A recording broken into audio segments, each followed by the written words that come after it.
Aloha and welcome to Talkin Trash. I'm Max Richardson. And I'm Allison Fraley.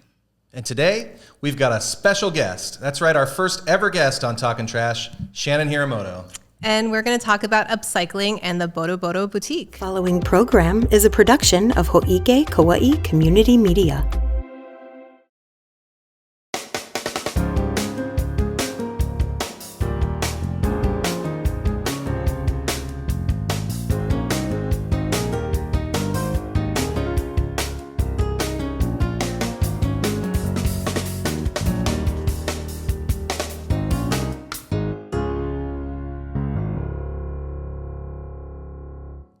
But before we jump in, take a moment to hit that subscribe button and follow Ho'ike on YouTube or on your podcatcher of choice. Stay informed, stay connected, and enjoy the stories that make Kauaʻi special.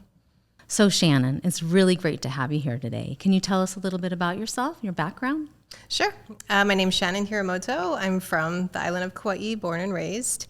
And most people know me as Machine. That's my company's name, and I've been doing it for 18 years in Hawaii.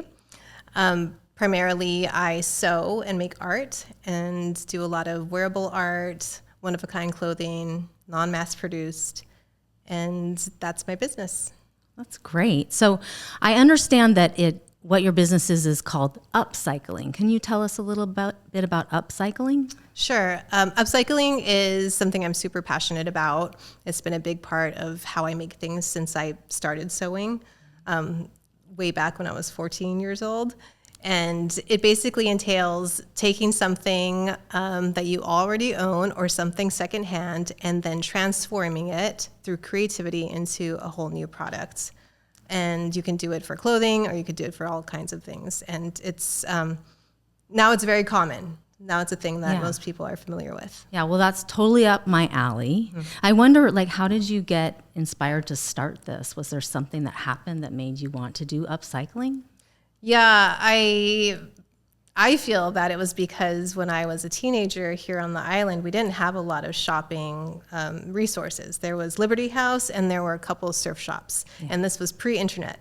And so there were not a lot of options for wanting to dress the way I wanted to dress. And so we would do a lot of thrift store shopping. Mm-hmm. And it was really fun just to wear clothes from the thrift store, but even more fun to then take those clothing and transform them into things that were more customized. Yeah. So my grandma taught me how to sew, and together we were upcycling before we knew there was a word for it. And it was a really fun way to express ourselves, me and my friends, and also it was pretty much like the peak of creativity because you were forced to work with materials that you just found rather than materials that you were able to select from a whole array of fabrics like at the fabric store. Yeah. So I really enjoyed how that was like a creative exercise. Yeah. Yeah. And I have to ask, what inspired the name Machine?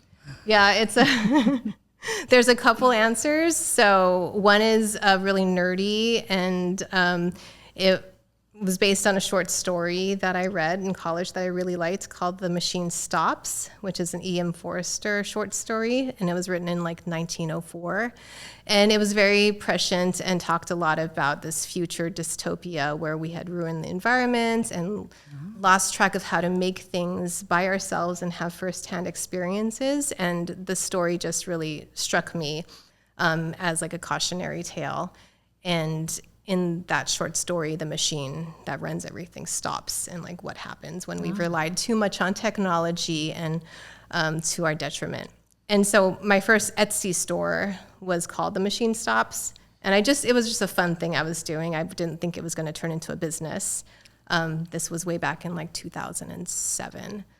But then when I decided to turn it into an actual business, I thought I would make the wording a little more playful. And so Machine was a playful way to rebrand. And I always used my sewing machine, like my normal straight stitch, and then my serger. So I go between the two machines. Between machine and machine, yeah. Mm-hmm. Interesting. And wow, yeah, that short story comes more relevant each year. Yes. So. Oh, yeah, you should really look into it because it kind of... what would we say? It predicts the internet and predicts this. There's a blue screen that everyone stares into and talks to people and communicates, and they listen to basically podcasts all day long in their little hive cells, and they can't go outside because they've killed the environment. Wow. Yeah, I don't know if I want to read that because I'd Yeah. be reading it and I'd be thinking, how did this guy in 1904 know about my life? Like, how could he see what I was doing when I wasn't even born yet? Yeah, it sounds like that was an inspiration as well, though, kind of, huh? Oh, definitely. Yeah. It was the class I was taking at the time was a literature and technology class. And so everything we read was just really impactful to me at that moment, in college, and just absorbing that. But in particular, that story stuck with me. Yeah. So we touched on it a little bit already, but what is Boroboro Boutique? Like, All right. Yes. So I've been doing machine for a while. And then in 2020, during COVID, I actually got more involved in community arts because business slowed down and I had more time in my life. And so I reconnected with my high school art teacher, Carol Yotsuda, and she used to teach at Kauaʻi High, and she runs the Garden Island Arts Council. She's been running that since 1977, and I've always wanted to reconnect with her. She's such a legend and an icon here on the island for creativity. And so I did. I started volunteering with the organization and joined the board. And we started doing a lot of things, but one thing was sewing. And I started a garage sale idea, and we made a bunch of things to sell at the garage sale. Her and me and a bunch of other volunteer ladies from the Arts Council. And that was the beginning of it. Carol had a lot of old fabric, and so we used her old fabric, and we created hoppy coats and blouses, and everything was mixed up, different fabrics, because we were using whatever we could find. And we used the name Boroboro because Boroboro means rags in Japanese, and it's a way to talk about clothing that is just patched together. And it seemed very appropriate. In Hawaii, we grew up saying Boroboro. Your Boroboro clothes are like your play clothes or the clothes you wear outside. They're just your clothes that you're gonna wear them till they shred, and then you're gonna patch them and keep wearing them. awesome. Mm-hmm. And it just happens to be alliterative too, and with boutique. Yeah. That's great. And then I think there's this thing about repeating words. So machine, Boroboro. It sounds good. It feels good. Yeah. There's a name for that rule. I forget what it's called, but there's a name for it. It's big in Hawaiian too, right? When you really want to emphasize a word, you say it twice. Yeah, like vai-vai. Yeah. All right, so we talk a lot about clothing. I know we've actually had you in the studio before on another one of our shows, the Hawaii Weekly, to talk about upcycling clothing. I know that's usually what we're talking about when we're talking about upcycling, but is that the only thing you can upcycle, or is there other stuff too? Oh, definitely other stuff. Yeah, there's a lot of artists and creative people that do all sorts of upcycling. There's people who take apart, bicycles and car parts and then transform them into sculptures and things like that. Yeah. Practically speaking, I think there is things you could upcycle and not just create art, but create utilitarian things. But yeah, my lane is pretty much sewing. So mostly it's clothing and accessories that I do. Okay, that makes sense. And actually, now that you mention it, my car is from 1995, so sometimes I upcycle parts from other cars. It's hard to find parts for it. So. Yeah, and I've seen upcycled bags made from animal feed bags into bags that you could use to take to the store, things like that. Yeah. Yeah, those are, I've seen, I think we talked about those on the last episode, did we? Or I was talking about that with somebody. We gave a grant to an organization that did that. It was like a farm, and then they sewed, grocery bags from these feed bags. It's just an example. Yeah, you use what you have, right? And what's at your disposal for whatever business organization you're with. I think another big upcycling trend is for houses and furniture. So a lot of people have houses that they deconstruct, especially here in Hawaii, and then you've got these cool old vintage windows and doors and hardware, and then you bring it to the Habitat Restore and they resell it, and then you can use those products in a new build or something, and then that is basically upcycling. Yeah, that's a great example. Yeah. So would you say there's certain fabrics or materials that are easier to upcycle or harder to upcycle? Are there maybe garments that come through your door to be processed that you see it and you go, oh man. Yes, for sure. Just in general, some fabric is a lot more friendly to a sewing machine, and some are just more difficult and challenging. So we all love things that are easy to sew, like cotton and linen. They also feel good on the body. A lot of times we're doing things like, back here you can see a garment that we actually painted on. One of our volunteers, Bon Moore, she did that. And of course you want a nice linen or cotton that will absorb the paint. We also do indigo dyeing, which prefers a natural fiber versus a synthetic to absorb the indigo. And so, yeah, that does help when it's more of a natural fiber, but I like polyesters as well because they are funky and they have bright colors, and sometimes they flow well on the body. So those things are things to consider when we're taking things apart. I do also like to sew with plastic. So it's an alternative product, like you're talking about. What kind of plastic? Well, you were talking about the feed bags. Yeah. And so what I'd like to do is sew with rice bags, like the plastic rice bags. There was a food truck back in my old location where I was working out of. It was Kauaʻi Poke before they were a restaurant, and they would give me all of their rice bags. And they were really big and they're really cute because they were kokeshi rice bags. They had the little kokeshi dolls on them. And so I would turn those into tote bags and wallets and all sorts of things. And then people found out about that, and organizations like the National Tropical Botanical Garden, the County of Kauaʻi, Rice Street Business Association, went through their old banners, like their old vinyl signage, and they gave those to me. And so I've gone through a lot of vinyl banner material as well, creating bags and different products. And that's really fun because it's very durable. Yeah. And there's definitely more life that you can get out of a banner. But a lot of times banners have information on them that's outdated, so you can't reuse them as a banner. Yeah. So I do like the banners. They're really hard to work with. So I figured out how to sew with them, what machines to use and needles. And when you make a bag out of something so stiff, you have to inside it out. And it's hard on the hands, but it feels good when it's done. So I love it. So when you're doing like the plastic rice bags or feed bags, what kind of needle do you use? Because I go through every couple months, I go through a bag of chicken feed, and I could be making those. Yeah, making those into it just depends on the thickness. And so a lot of times you might want to use more of like a denim or a leather needle. Okay. And then also the bag can be kind of sticky, not necessarily like because it was like gluey, but more just it's not smooth like fabric, and so it sticks to the machine or the foot. So you'll want to get like a Teflon pedal or a pedal that allows for like gliding through the presser foot. And these are all things that I've learned through trial and error and a lot of frustration. And we have the internet Broken now needles. too, so like a lot of people have tutorials and good things to find on the internet for sure. So nice. Yeah. I had not anywhere near the level that you're at, but I do some sewing for theater and stuff, and I had just like a really thick seam. It was like a seam on top of a seam of like a thicker fabric, and I had the needle just shatter on me, and it like the piece of the needle came up and hit me right here. Yeah. Gosh. And I was like, I think I've learned that every time I change fabrics, I'm going to double check what needle I have attached. Yeah, it's scary. I've had that experience a lot. Yeah. So sometimes I do wear safety I was going to ask, glasses. do you wear safety glasses? Just reading glasses, I wear those. And, you should be changing your needles pretty frequently.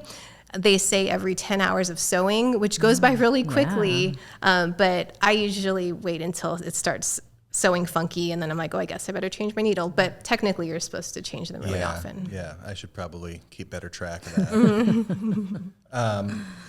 Sewing's hardcore. Yeah, it's gnarly. Yeah, I can't do it, man. It's dangerous. Yeah, I was like, man, maybe I should be wearing glasses for this. And I was like, it's not a lathe, it's a sewing machine. Close call. All right. So can you maybe walk us through your process a little bit when you are upcycling an item? Right. And so item will find its way to me, or I go hunting at a thrift store or garage sale and I find something very interesting. And basically, like for instance, I brought some of our raw materials here. Okay. So let's see. these are, if you go to the Bondances on the island in the summertime, you give a little donation and you get a towel. So it's called a tenugui, and it's a cotton towel. They're usually made in Japan, but custom for the temples here. Okay. And they're white. They're white cotton, and they're beautiful, and you wear them and you dance with them, and they're an all-purpose Japanese item. Now we take them and we're like, well, we can make clothing out of them. So the item that you find, the raw material, it dictates what it wants to be sometimes, and it takes experimentation to get there. So for these, we wanted to elevate them, so we dyed them. And so they really look different once you... So this was formerly white. It was just bright white. And with the printing and everything and these stripes, but the background was white. Yes. Okay. And sometimes we find them and they're old. People will give us their ones they've collected. And so dyeing them also hides the blemishes. Yeah. And they're so beautiful. They are and they're cool. really great because they usually are about Hawaii. And so it's really fun to create garments that are place specific. And then you said they're multi-purpose. Before you use them, what do people use them as scarves or like decorations around their homes? Or after the Bondance, you can use them just as like towel a handkerchief. or- yeah. yeah. And so if you're in the garden, you Yeah, you there just you have go. this and you can wipe your nice. forehead. You just use it like a little dish rag. But it is also just like a sentimental, nostalgic thing to have to remember that specific year or temple. And, we have a lot that we've collected from different people around the island, and these temples maybe no longer exist or they no longer do their Bondances. And so it's really sentimental to get them and be like, oh, they don't even do a Bondance anymore. So what would you make out of this? So like a garment that I'm wearing Oh. now, basically. Oh my And so we've gosh. tried to retain That is a so majority of the imagery because it's so special. Oh. And my Japanese is that. pretty rusty, but I'm pretty sure it says like the locations on the island and Bondance, and usually it says like, let's Bondance. And so, creating garments where that's a focal point is one of the things we And like then on to the do. back, I'm sorry, I don't even know. Yeah, Can you so show the us? back, Oh, so it's can you on- see? Yes. Yeah, Oh same my thing, gosh, different. really cute, Yeah. super cute. So everything's one of a kind, which is really special for our customers. And they love either bringing things to us to repurpose, or we just have our collection of things. That is so cool. And I didn't notice when you had your arms down, but the cut on this is really unique It too. is. It's just like a big rectangle, It but is. it drapes nicely. Yeah, It looks it like looks a good shirt on when you're you, wearing it. Yeah, this is kind of a style now that's really popular. Yeah, I was going to ask you, like, what's popular these days at your boutique? So we like to create items that can be worn by a variety of body types. And so we want clothing that's inclusive and that people also don't have to feel like they need to try on in that moment. A lot of times we're selling things at like a market or outdoor dressing public. room. Yeah, so we just want them to be able to either throw it right on without needing a mirror or just assume it's going to fit. Yeah. And so clothing that is flexible in that way is, I think, attractive to people. Well, it's certainly attractive to me. Yeah. Do you guys have any men's clothing, or is it mostly just women's stuff? Mostly women's things. Okay. Yeah, a couple of men have purchased our tops even. We have, different cuts of the same thing, Yeah. and they like it. Men's clothing seems to take a little more tailoring, a collar and buttons. And I don't want to generalize, but men, not you because you like color, but a lot of them really just want plain and not so loud. Yeah. That's true. I had a guy call me out at the mall yesterday. I was just walking, trying to get lunch, and he was like, "Nice hair, bro." And I was like, "Thanks." And he's like, "Aren't you a little old for that?" And I was like, Oh, geez. "Have a good day." No, I would like to see everyone expressing themselves with whatever makes them happy. Like, I think that's something that we can, as makers, offer the world as a way to self-express. Yeah. And so I encourage that a lot. Yeah, well, and it's working out. This is a cool shirt. These are great garments here, and I can't wait to see what you do with this stuff.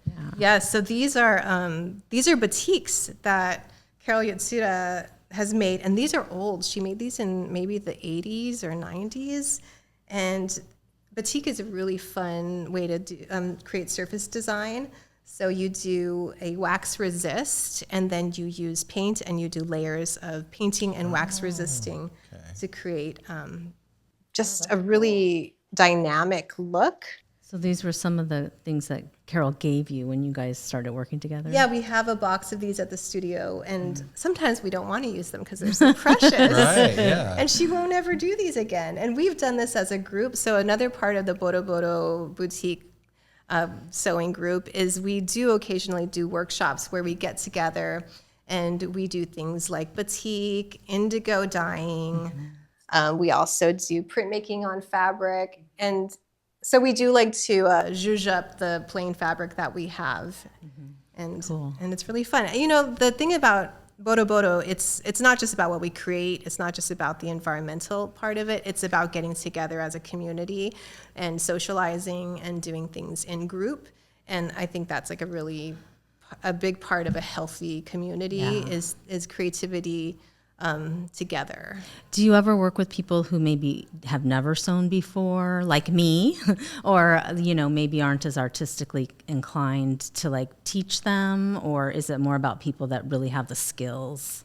Nope. Yep. Yeah. We like all. So if you don't know how to sew, maybe you want to join us for one of our more creative outlets like the fabric design. Yeah. But also there are simple things to sew, like a tote bag that And is good for I a could novice. learn. Yes. we're not really doing sewing workshops. Yeah.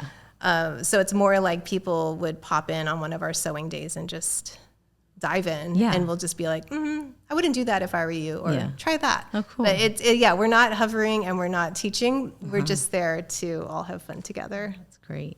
Yeah, that sounds awesome. Maybe I'll have to come down there and make my own upcycled men's clothing. Yeah, it's really there fun. you go. I mean, I am sewing for my business all the time, and it can be really lonely. Like I'm there by myself with my machines and usually a podcast going on or something, but like I craved sewing with other people and learning, and my grandma taught me to sew, and so being around all these other women who a lot of them are older than I am, it just really satisfies like that part of what I love. Yeah. The only thing more fun than doing something you enjoy is doing it with someone else.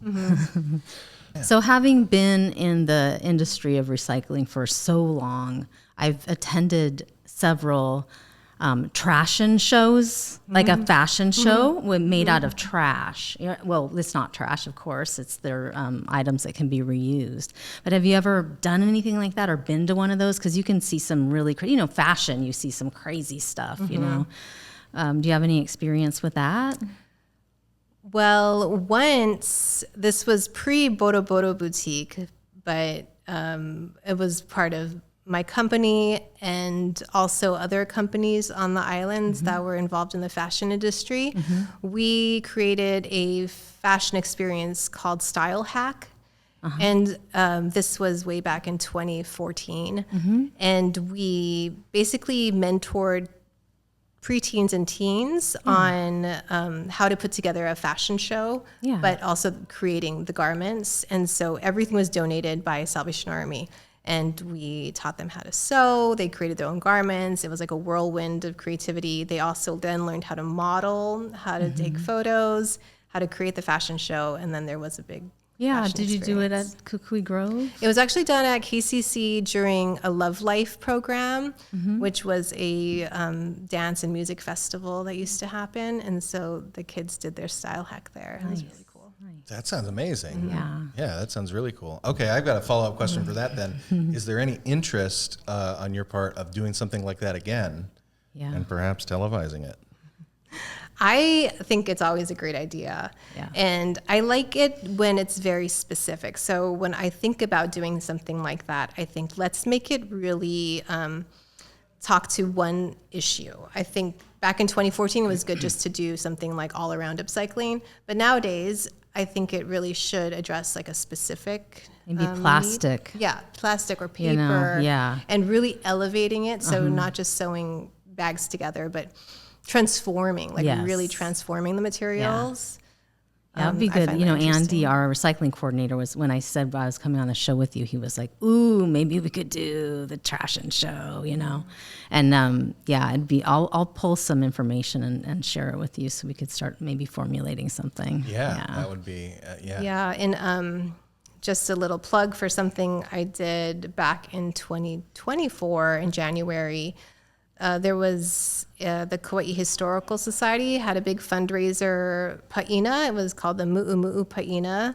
And the Garden Island Arts Council teamed up and we presented the fashion show side of that. And it was a Mu'umu'u design and sewing contest. Different categories of mu'umu'u, but one category was an avant-garde category. And some of the contestants did do upcycling for their mu'umu'us, which if you can imagine how exciting and interesting that was. The sleeves were fun and all kinds of stuff. It was pretty incredible. Yeah. Is there, can I see videos or pictures of this anywhere? Is there someplace I can... There is, I'm interested to see what that was like. You can check it out on social media, of course. Right. Yeah. So I hear tell that you've got a Boroboro Boutique pop-up coming up in the future. Can you tell us a little bit about that? For sure. Yes, we did it last year. And so we're going to do it again by popular demand. And it is a 3-day Boroboro Boutique pop-up shop and craftathon. So it's really fun. We took over the Kauaʻi Society of Artists Gallery at Kukui Grove Shopping Center. For 3 days, we set up our sewing studio and a little shop. And throughout the 3 days, we had different demonstrations, art stations, and workshops. And everything was basically about crafting and sewing and making things. So we're going to do that again this year. Great. This year, we're really going to focus in on the upcycling aspect of it. So every demo and workshop will be focused on repurposing. That's great. Yeah. Can you tell us when it's going to be? Yeah. It's going to be Memorial Day weekend. So that would be May 24th, 25th, and 26th. And it's from 10 a.m. to 5 p.m. Oh, man, I'm going. Yeah. That sounds great. I'm going to come down there. We have a website. It's called handmadekauaʻi.com. And we'll have the full schedule there and all the details. Okay, and links to that website are, if you're watching this as a video, they'll be hopefully on the bottom of your screen right now. And if you're listening to the podcast version, I'll make sure to put those links in the show notes down below the podcast. So have a look at their website if you'd like to. Okay, so I'm sure I always try to, when I do this show, I always try to channel the cynic out there. And so I'm sure someone watching this is thinking like, what does it matter if cloth goes into the landfill instead of being reused? Because it's organic, isn't it going to break down anyway? So I'm sure you have an answer for this too. What do you say to that person that's thinking that right now? Well, from my research, it takes 200 years for a piece of fabric or clothing to break down in a landfill. And what I learned from a previous episode of Talkin Trash was that because of the way the landfill is set up and the layering of the trash, it actually prevents true decomposition from happening in a quick manner anyway. And so it won't decompose, even if it's cotton or silk or linen. It still will sit in the landfill for possibly hundreds of years. And then more trash just gets piled on it, and it just adds to the trash problem. Yeah, and also it's a resource. It's something that can be repurposed and enjoyed again. And so why throw it in the landfill if you can make our beautiful garment out of it? Yeah. Yes. Clothes are expensive. Clothes are expensive, but also clothes are really cheap. Yeah. And that's part of the problem. Yeah. And so we're part of the movement called slow fashion, right? We're about making things by hand, and that's a slow process, but also it's slow because we're slowing down the speed of the fashion industry, which is out of control fast. And so fast fashion basically is the industry where things are created just to sell more. And so it's cheap. It's made cheaply, and the consequences of that is that like the labor practices are really unethical. The way that the factories are run are very environmentally damaging, and a lot of times they don't happen in our country, so it's like we don't think about it. But then when it does hit our country, it goes to the landfill, and so it's just an unsustainable part of the fashion industry. So we are the alternative to that. And we're trying to get people to purchase things that, yes, it might cost a little bit more, but you're going to value that hopefully for the rest of your life. Hopefully it's a heritage piece that you'll pass on, especially if it's something that we make that's about Hawaii. It's about something that truly like speaks to the heart. Yeah, cool. And that's what we call like a value-added product. Yeah, it sounds like it's almost entirely upsides. It's something it's aesthetically pleasing.